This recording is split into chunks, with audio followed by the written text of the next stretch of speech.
So you found a keyword that you want to target in a blog post. Fantastic. Make sure you watch this video because I'm going to show you how to use keywords in a blog post so that you can rank higher in the search engines, get more targeted traffic to your website, and hopefully just get better results. Now, it's great that you have a target keyword in mind. That's the first step. And if you haven't done that research yet to figure out which keywords to target, well, make sure you check out that card up above to show you some free tools that you can use to discover what those keywords are. There's also a link below in the description as well. But after you have that keyword, what do? Well, let's first talk about what most people do.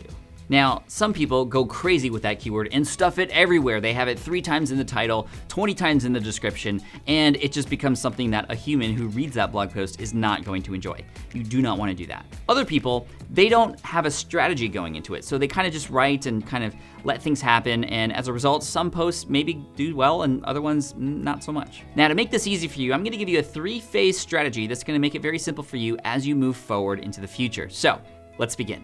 Phase number 1 is our research phase, and it's research beyond just what that focus keyword is. We need to do some research in and around that focus keyword. So let's dive into a Google Doc so we can set this up. So here we are in a Google Doc, and I'm just gonna type in focus keyword, and let's just use email marketing as an example. And I'm just gonna type that in here, focus keyword email marketing. That's gonna change to the post title potentially after this kind of gets fleshed out. But as you can see here in Google, if you have keywords everywhere installed, you'll see that the search volume here is 90,500 per month, which is great. And we can even put that down here just so we can have some reference. So search volume 90,500 per month.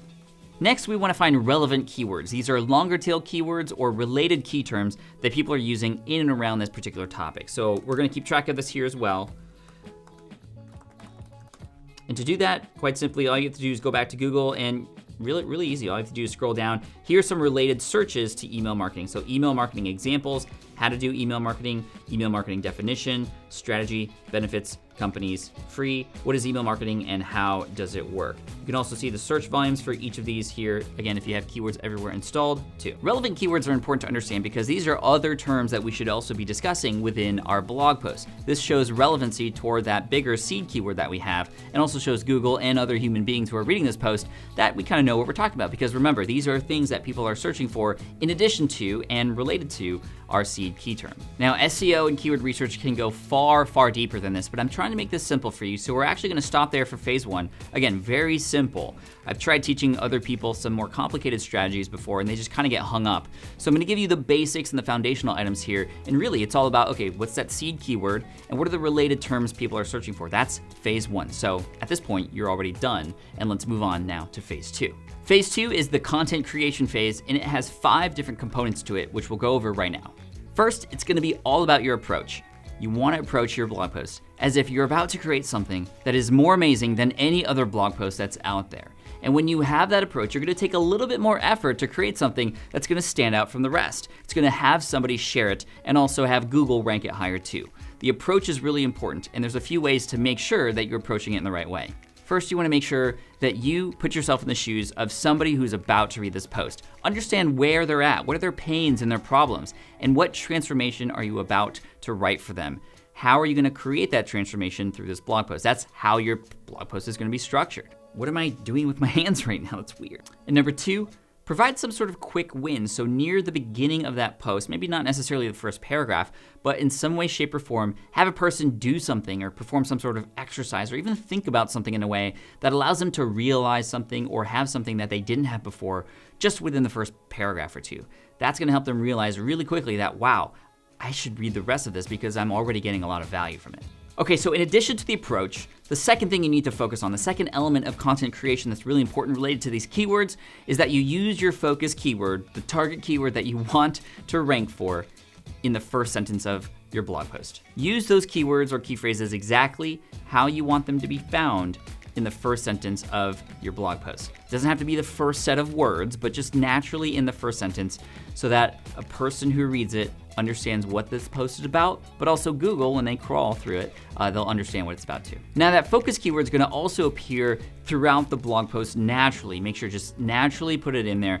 But in addition to that, and this is point number 3 here in content creation, and that's those relevant keywords. They need to be sprinkled throughout this post as well. And the better that you can organize them, the more likely it is that it's gonna be a well-structured post such that it shows relevancy to that main keyword and also is something that a human being would enjoy reading and it makes sense. So going back to our Google Doc here, you can see that the focus keyword is email marketing, but we have relevant keywords. That makes sense to be a part of this blog post. And now it's even giving me a little bit of information about, okay, well, how might I be able to structure this blog post too? I can have perhaps the first part be email marketing definition, and then I can go into the benefits, right? And then I can go into the strategy. I can give some examples. I can offer different companies. I can even perhaps have a deal where a person could get email marketing for free. Now, the fact that I'm including these shows relevancy to that main topic that I'm talking about. And it shows a human being that, okay, this is an authority post, which of course, Google is trying to be as human as possible when it comes to determining what is the best content out there to serve when a person searches for that thing. Number 4, make sure you include H3 subheaders for different sections within your blog post. There's a couple of reasons why this is important. Number 1, you just don't want a giant block of text that's going to just bore people to death and look like an essay that you wrote in college.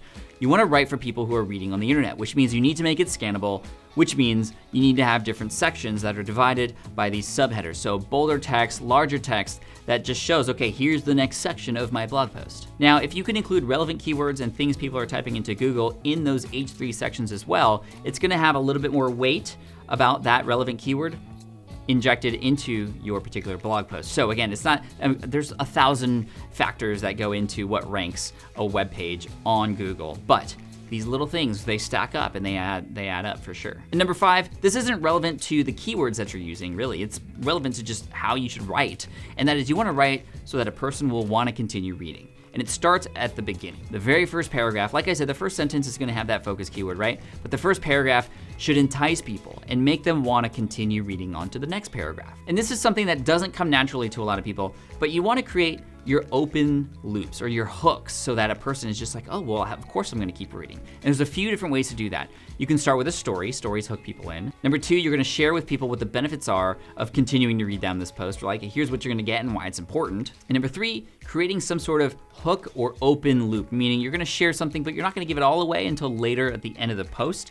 That often does a good job of keeping people reading too. All right, so that's phase 2 of content. Just to recap one more time. Number 1, make it awesome. Approach it as if you're creating the best piece of content about that topic in the world. Number 2, have your focus keyword in the first sentence. Number 3, sprinkle relevant keywords throughout the blog post. Make sure you include those, and those could potentially be the subsections of your blog post too, which of course, number 4 is to also include H3 subheaders so that you can make it scannable and also show relevancy and more authority to those particular topics within the blog post. And number 5, again, write so that people will keep reading. All right, phase 3, and this is really what ties everything together. It's really important, and that is the metadata.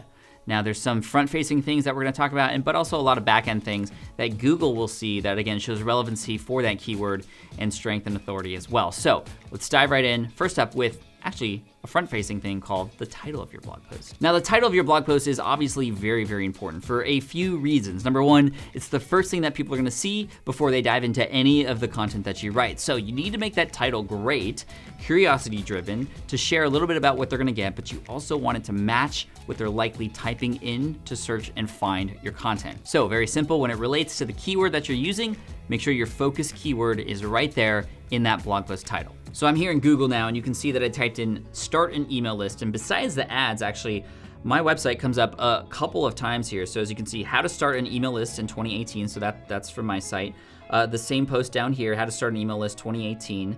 Email marketing strategies, that's mine as well. And if you scroll down here, look, there's an image of me with a video for the same thing, because I targeted that same keyword in Google too. And they do cross promote each other. That's another great way to utilize your keyword, is to create a YouTube video about that same thing and then actually embed that YouTube video into your blog post too. That's kind of, I would say, phase 4, if you will, because this is a phase 3 video or 3-phase video. That might be the next step after you get this implemented. So anyway, I want to click through and show you exactly what's here. So remember, how to start an email list is the keyword, and here it is in the title, how to start an email list. So that helps Google show, that this is a relevant, helpful item for people searching for that thing. And it also just straight up tells a person, well, what they're gonna get when they come here. All right, number 2, the URL. The web address should also include the focus keyword in there too. So as you can see in this blog post here, how to start an email list is right up there. It's part of the web address, and that's just set up as I write this post in WordPress. Number 3, you also want to include your focus keyword right there in the description of your blog post. The description is the part right underneath the title and the URL when a person finds you in Google. And this is really important because it shows,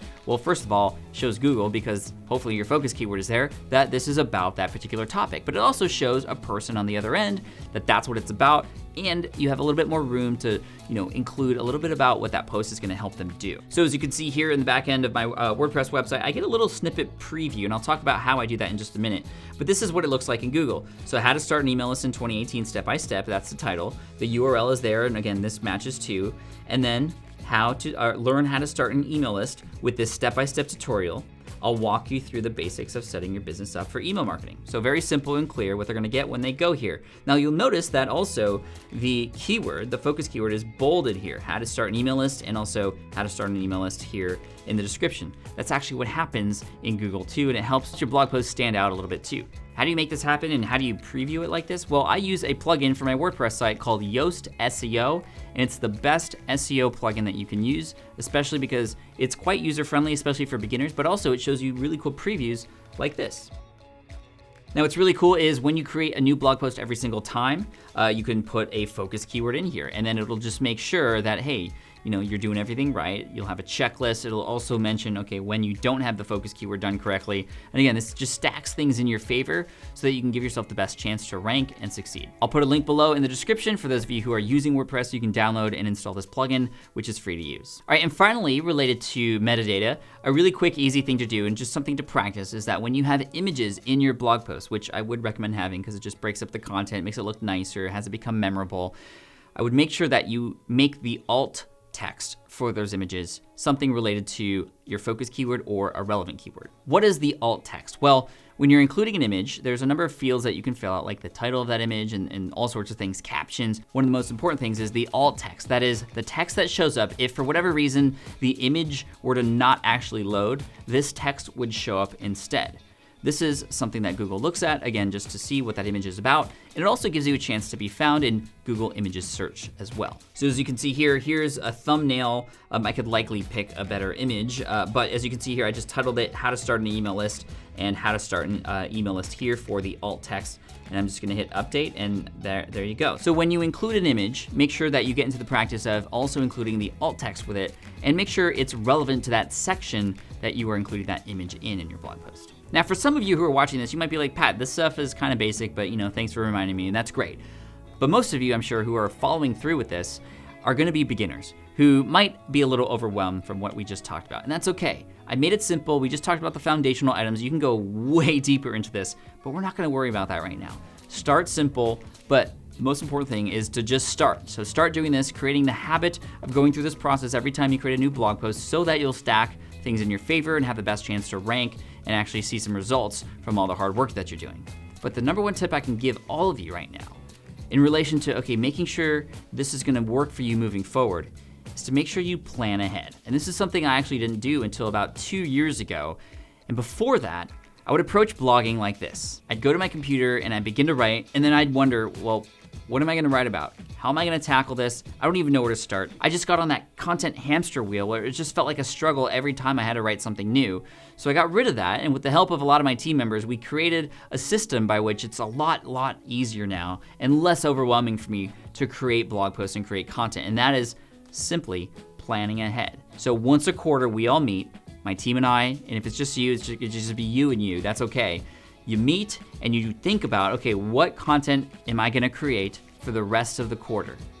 And that way, you can start to actually create these templates for what the focus keyword's gonna be. What are those relevant keywords? So that when you approach a blog writing day, you're never gonna have a blank page anymore. You'll actually have a head start with the focus keyword, what those relevant keywords are gonna be. You can go even deeper and plan a little bit ahead of time in terms of, okay, what stories am I gonna cover? What points do I wanna make? What quotes am I gonna share? Do yourself a favor and plan ahead. So cram all that decision making for what you're gonna write about into 1 or 2 days early on, so that when it comes time to write again, you're never gonna struggle in terms of what you're gonna write about. You're gonna focus on making the best content that you can. So hey, thank you so much for watching this video. If you enjoyed it, hook me up with a like, and make sure you subscribe to the channel if you haven't already. I got a lot more content coming for all you bloggers out there. And hit the notification bell too, so that you can get instant access to new content as soon as it comes out. You actually get a notification when I come out with new videos too. So Before you go, I'd love to get a sense, very simply, I want to ask you, how long have you been blogging for? I'd love for you to comment below with how long you've been blogging. Maybe it's a few months, maybe you just started, maybe you haven't started yet. Maybe you've been doing it for years. I'm actually coming up to a decade of blogging now, which is insane. So hook me up with just how long you've been blogging, and I'd just love to get to know you more. So looking forward to your comments. Thank you for being a part of the community, and make sure you subscribe if you haven't already. Cheers.